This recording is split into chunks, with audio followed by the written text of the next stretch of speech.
Hey guys, I'm back and I'm so ready to tell you guys this like bomb ass origin story of Bane, who is so underrated, and he's just not the steroid taking type of guy that we all know. His story is awesome. He's the man who broke Batman, literally broke the man's back. It went something like this if Batman could say it. I broke my back. What do you mean by that? My back is broken. Okay guys, talk about being born in the wrong damn family. Your boy Bane actually had to serve his father's life sentence in prison from the day he was born. See, what had happened was his mom and dad were something of rebels and they were trying to overthrow a whole system. They got caught and the guards was actually forcing and torturing the mom to snitch on the daddy, but of course she was no snitch, and they threw her ass in prison where she gave birth to Bane. And they're like, you know what, since you won't give up your husband, your son is gonna stay here and do his time for the rest of his life. Okay, so you see poor baby boy Bane in diapers carrying around a little teddy bear that he later actually hides a shank in and uses on his first victim when he was 8 years old.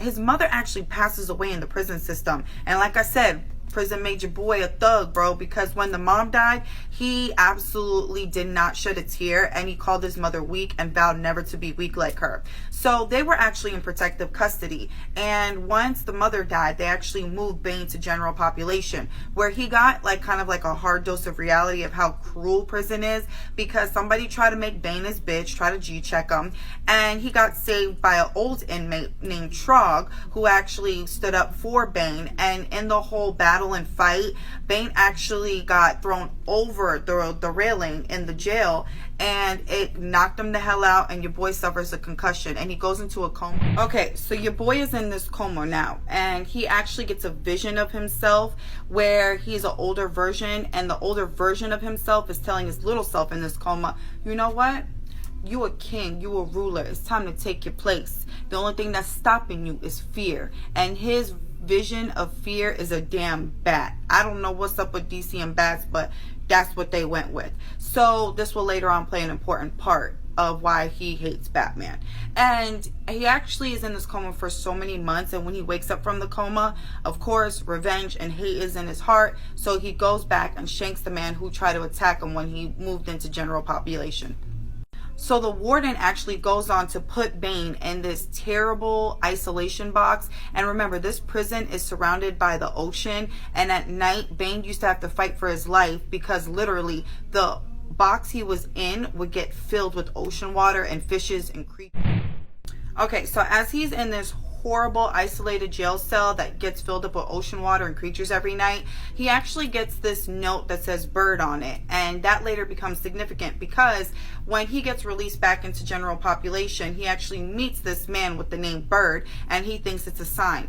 And Bird is actually from Gotham City, and he's telling Bane about Gotham City and how wonderful it is. And Bane asks him who is the ruler of Gotham City, and he goes on to tell him this man named Batman. He is the ruler of all of Gotham, and he puts fear in every criminal on the street out there. And Bane has a fear of Batman, so he made it his life to go and destroy and defeat this. So now he's in the jail cell and he meets Bird, who trains him up physically and actually teaches him how to read, and your boy reads 2 books a day. He's getting smarter and stronger. So Bane now is getting smarter, he's getting stronger, and it gets the attention of the guards. And believe it or not, he goes on to kill like 30 men in the prison in like a short period of time. So they take Bane down, and it took a whole lot of guards to take him down to perform an actual super serum on him that they're trying to create super soldiers with.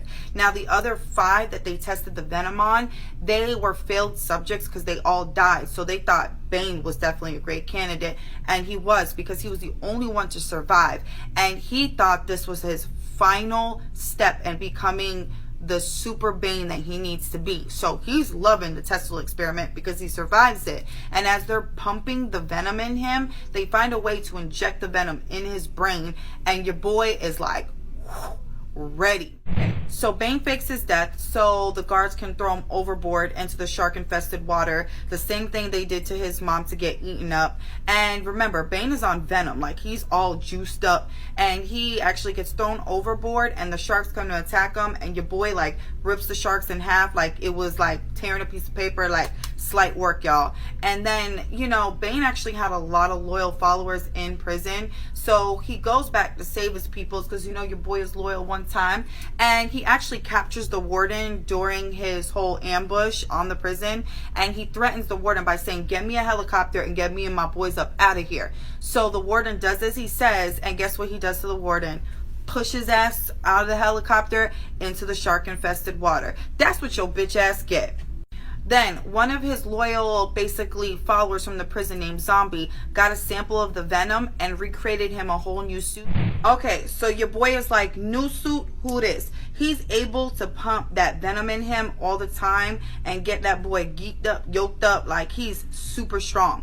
And remember when I told you his representation of fear is bats? And he got the story that Batman is the ruler over Gotham City, and in his head he is the king, he is the ruler. So your boy is out of prison and he makes it his life's mission to defeat and destroy Batman and take over Gotham City and make it his city, not the damn Batman city. So he goes on to actually go and meet Batman. And what's really significant is, remember I told you Batman has a very high IQ of 192? Well, Bane is actually just as smart as Batman, and when he's on full venom, he can lift up to 4,000 pounds. So he goes on to meet Batman, where he ultimately breaks his back and leaves the Batman paralyzed, and Bane is born.